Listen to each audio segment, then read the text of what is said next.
Welcome to Cues on the Move. We celebrate Yes. 7 seasons of Cues on the Move podcast. Our aim is to equip, to educate, and empower a new generation of listeners that mentoring leadership matters, mentoring works, and mentoring saves lives.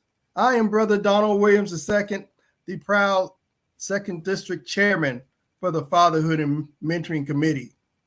The 2nd District has over 4,000 brothers and approximately 85 chapters across 5 states: New York, New Jersey, Pennsylvania, Delaware, and Maryland, where service is our watchword. We are excited to showcase the 2nd District history of the Fatherhood and Mentoring Committee. We're going to take a time out to do recall, reflect, and remember how it all got started. And so that opening marks will be my trusted friend and co-host. We call him Professor Jeff Diggs. And then we'll launch into a conversation with our special guests. Yes, this is special. This is special for me and special for a lot of Omega men and a lot of citizens around the world to have our guest on tonight. This brother has touched a lot of people and helped uplift a lot of us. So with that, I just want to do a quick disclaimer and we can get the show on the road because I'm excited about it. So let me say to everyone that the comments and views expressed by the individuals is of their own and not necessarily represent the views of Omega Psi Phi Fraternity Incorporated or the entities that our guests may be affiliated with. So with that, we're headed for a really great show tonight. This one here is what we've been working for a long time.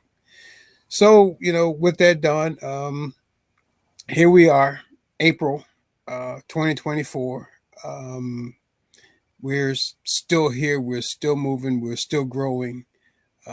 It's just a wonderful opportunity to serve our community and to actually be under the tutelage of our guests who has set the tone for us and millions of men out here. So, Don, I will give you the pleasure of introducing our guest since you're the chair of the 2nd District Fatherhood and Mentoring Committee. Hey, Jeff, thank you so much. You're talking about set the tone. He has raised the bar. I am so excited to have a highly loved and respected Omega man who is a history maker himself. It is my distinct honor and privilege to introduce to some and present to others Dr. Andrew Ray, the former 39th Grand Bosses of the Omega Psi Phi Fraternity Incorporated. Brother Ray was the 2nd District 20th District Representative. He's a mentor, he's a role model, and he certainly is a friend to all. Welcome to Cues on the Move, Dr. Andrew Ray. Thank you so much, my brothers. I'm so happy to be here, and it's a blessing to have been granted the time to just share some thoughts with you and to be in the presence of strong Omega men. You come from a great lot, going back many years, but Omega men always made a difference, and you brothers are carrying on that tradition. 113 years. Hey, Brother Grand, as we look back and reflect and recall, remember the fatherhood and mentoring history. How did it all start? How far has our beloved fraternity come regarding mentoring? Well, my brothers, I was when I first became Grand Basileus, we're in Raleigh, and about 14 years ago now, there was some of our brothers, Brother Bob Fairchild and Brother Tabidi Boone, had been working back and forth for a period of time with the White House on the Fatherhood Initiative with President Obama. So they came to me and said, could we get support from the fraternity to help carry on this fatherhood um, and mentoring initiative? And I still have the letter that I penned to President Obama while I was still in Raleigh. And I reached out to the president and said to him that we will be committed as a group of distinguished men from around the world to carry on with this initiative. And we did. I signed the letter of agreement with President Obama, and we were officially engaged not only with the first Black president, but with the president of all of America, the man who made the difference. And I'm so proud that we were able to have that initiative with him. And so once we began that process, I checked with all of the districts. And one of the first things that I was able to do, I redirected resources to each district in Omega. I granted each district a $5,000 startup for the Fatherhood Initiative in each district of Omega. I thought that we had to embrace the concept everywhere, including the 13th district. We wanted to be certain that we reached out to all of our brothers to support the program. And something happened. After a few months of working, we were at the 100th in Washington, D.C. And I was on stage with the Secretary of Education, Arnie Duncan. And my assistant, Ben Jeffers, kept beckoning to me to come over to the side of the stage. So I paused and went over to the side of the stage. And he said, this gentleman wants to speak to you. And he looked kind of like a pretty mean guy. He was a Secret Service agent. He says, Dr. Ray, he says, the president wants to see you. Oh, my. I said, what president? He said, President Obama. I said, oh, okay. So he took us down to the basement of the convention center. And when we got there, out comes President Obama. Wow. And he said, I wanted to personally come here on the occasion of your 100th anniversary to thank the men of Omega for supporting a fatherhood initiative. I want you to know from the White House and from the bottom of my heart, I want you men to know how much it means to have you join me in this great journey. And that was the pivotal moment for me. And I think I saw as you were flashing the photos, that's the photo that we took with the president in the basement of the convention center at the 100th anniversary. That's the picture that we took with him.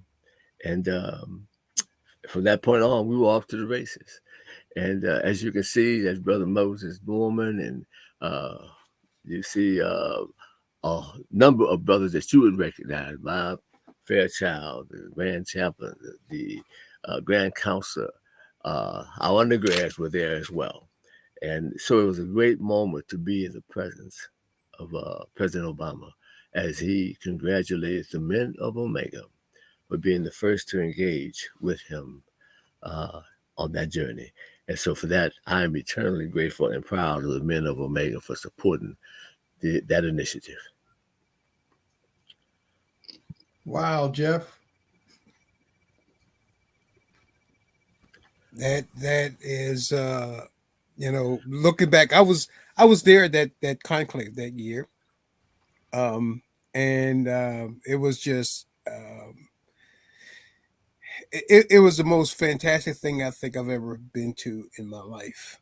It was certainly the Omega men, the love that they have, and watching. I remember maybe the last day on that Sunday we was having our service, and on my way there was these kids, these little boys, probably looked like they're about 8, 9 years old, sitting on the corner there on the curb, wearing purple T-shirts. They wanted to be a Mega Man, and it's like, how impactful. That sends a strong message to us that we need to be really careful about how we, see these young men, because they see us in a certain way. We must always represent.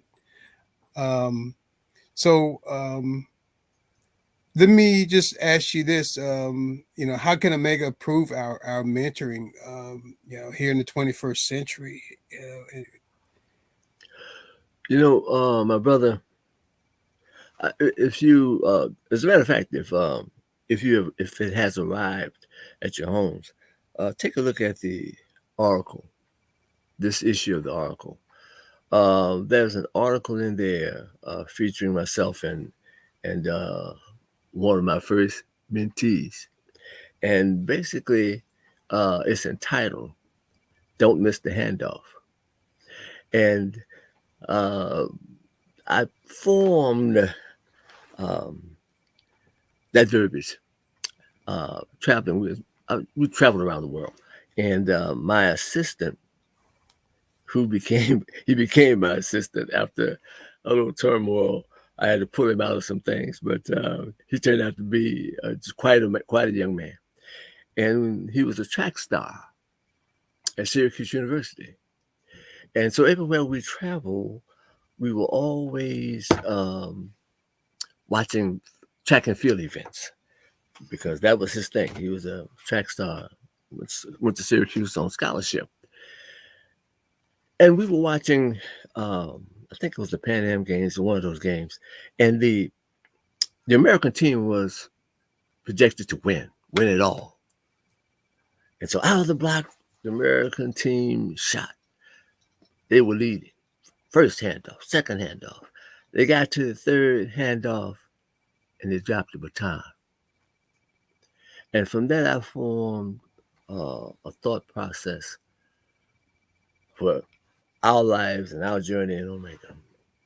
And that is, don't miss the handoff.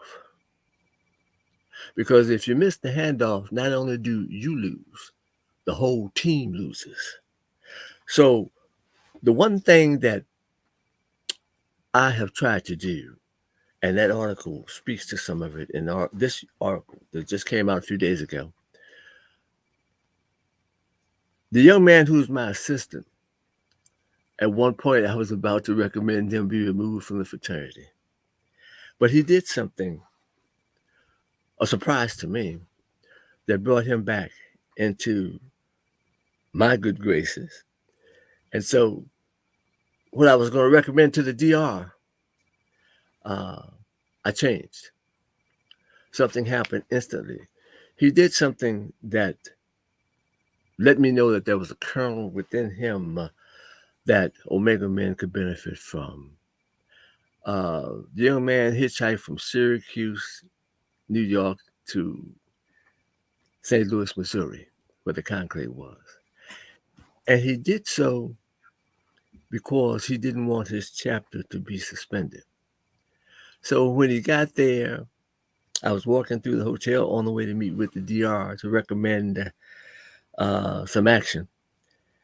And he walked in and I saw him. I said, "How did you get here?" He said, "I hitchhiked."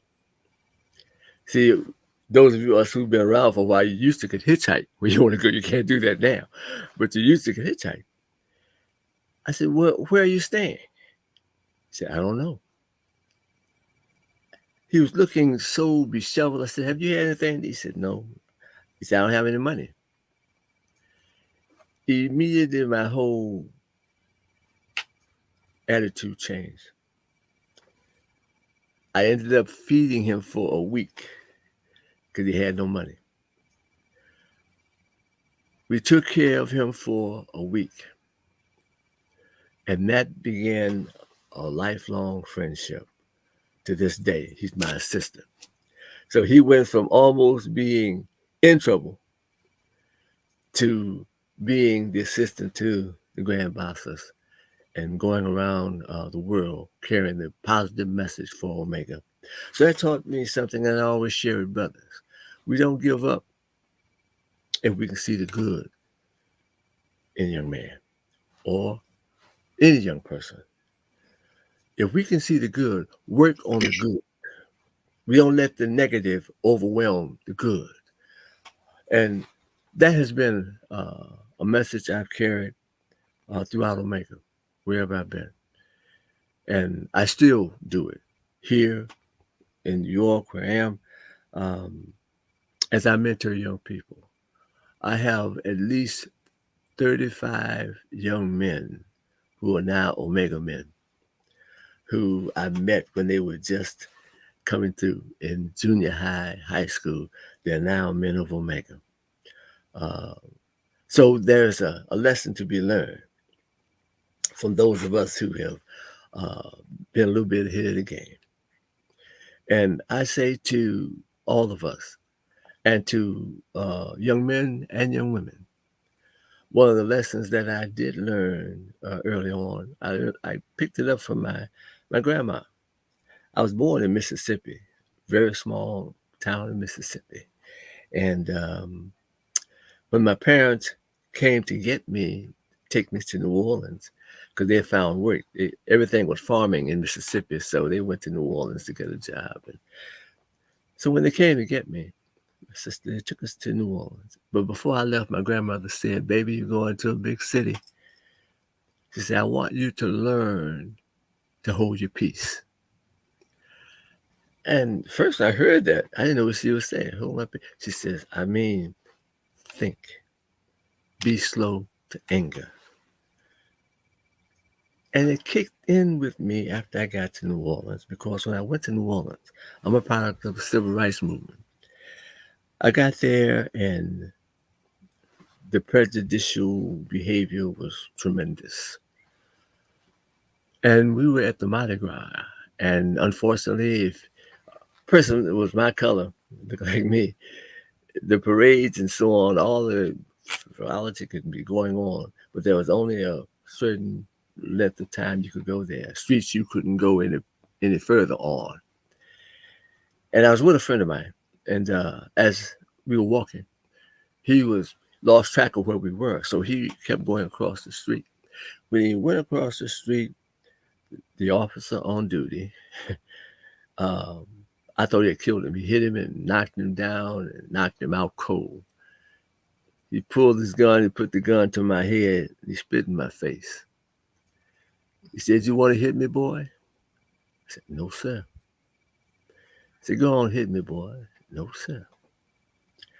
So the guy was with me. He put the gun back in his holster. He said, "You pick up that piece of trash and both of you get the hell out of here." And I tell you that because as I talk to young men in lockup, I do that a lot in the area. I talk to young men. And I was telling them a story, and one young brother said, "Dr. Ray, man, you let him punk you like that? And you had a peace? Your grandma told you to hold your peace." I said, "My grandmother told me to hold my P-E-A-C-E, not a P-I-E-C-E. So now, if I had acted like you would have never heard my story. Because at the time I was in New Orleans, we didn't have a Ben Crump. We didn't have anybody to come to your aid, to your assistance.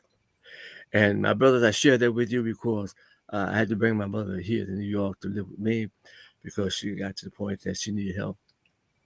But she, from her mouth, she said to me, she said, "Baby, I don't want you to spend too much time on me."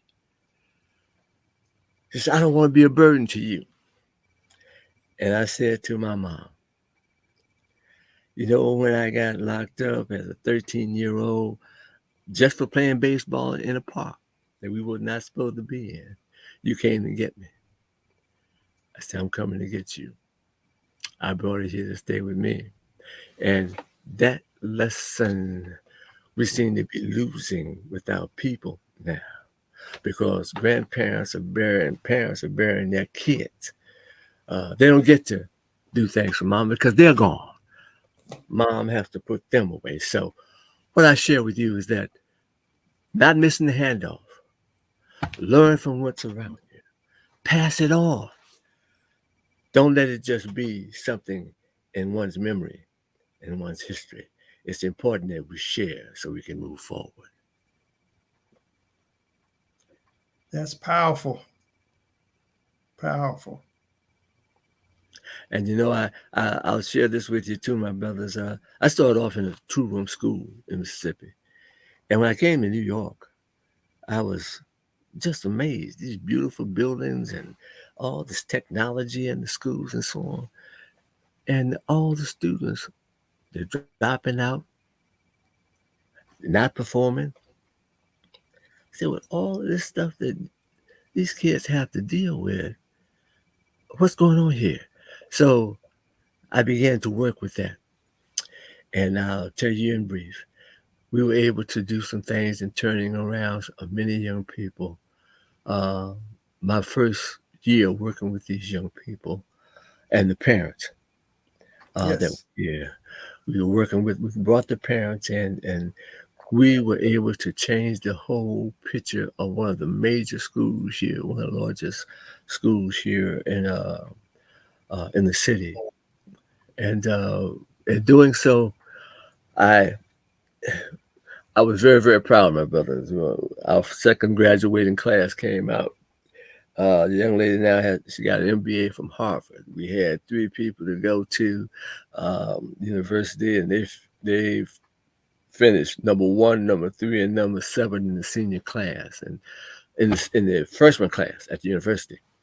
So I began to make that difference, and I've tried to make a difference everywhere I've been because the job is never over. See, there's a reason that Omega Men learn See It Through and The Bridge Builder, Invictus. These are not just words thrown together. They are verses. When you read them and you follow them, it can do much to help our people and to help humanity. Wow. Thank you for living your creed. So as we come to a close here, Brother Grant, why you do what you do? I started off with an afro myself, you know.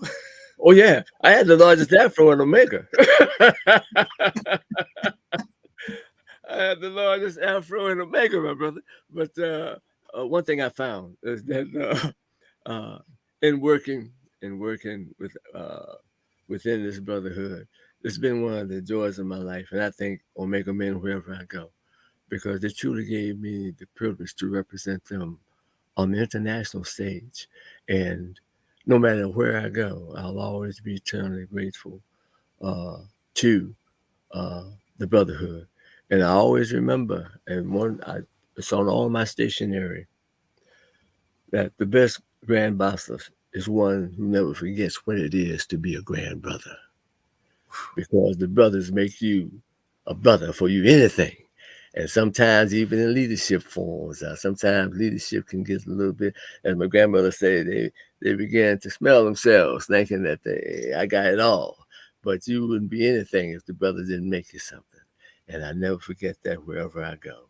I always respect the fact the brothers gave me the eternal honor of representing them on the world stage, and I appreciate it all of my days. All my days. Well, Jeff, as we come to the close of this segment of Cues on the Move, Brother Grant, it's really been an honor, truly an honor, just to hear from you. My brother, thank you for having me, and carry with you. Don't miss the handoff.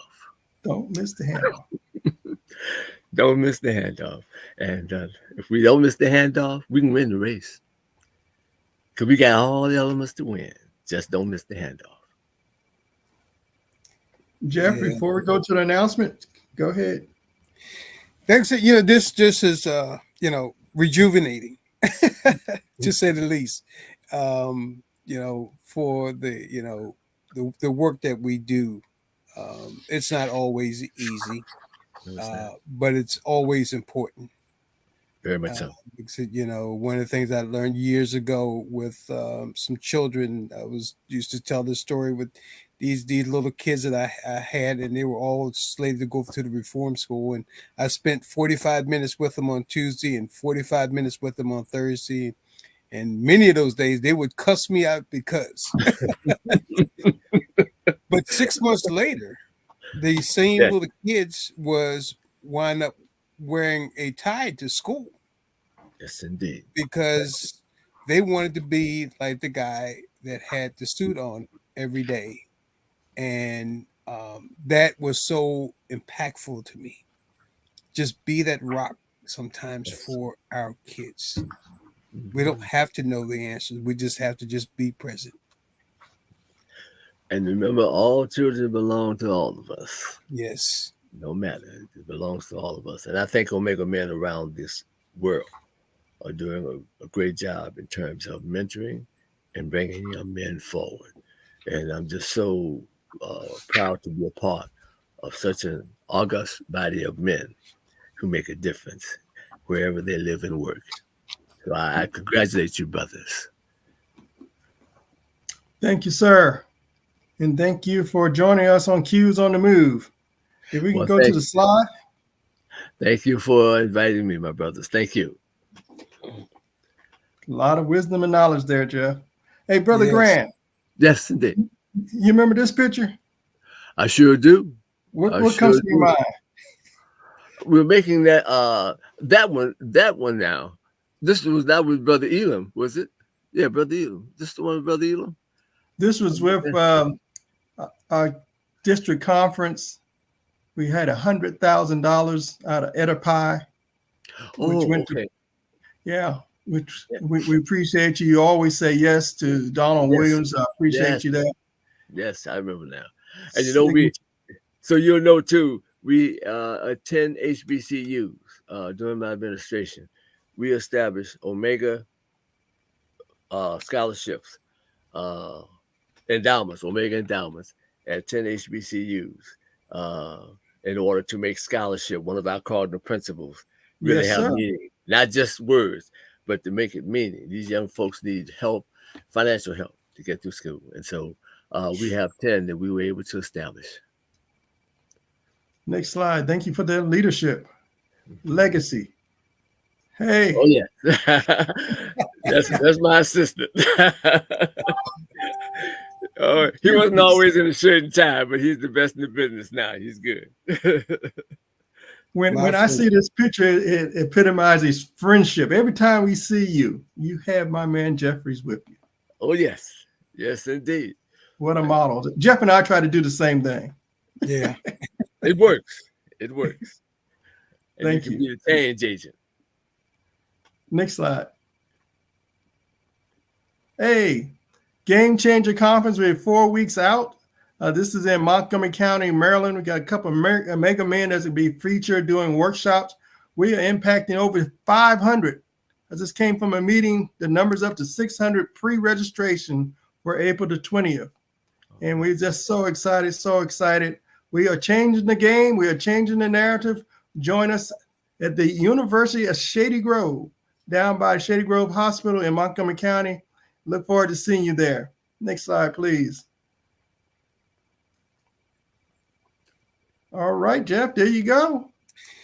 Yes, don't forget to join us every Tuesday here at for Cues on the Move, and we'll be here on your favorite YouTube channel. Plus, we're also live streaming on Facebook simultaneously. You can always, for those who may have missed, tell your friends to go back to go into Google, put Fatherhood and Mentoring 2nd District. We're going to come up. Please subscribe to our YouTube channel. Doesn't cost anything, but it helps get our numbers up. And pass the message. Reach out to us.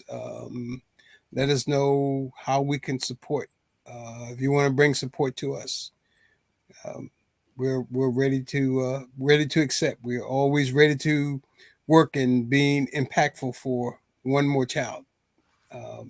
And selfishly, I will say that I go out here and I fight for these kids every day because they're the future.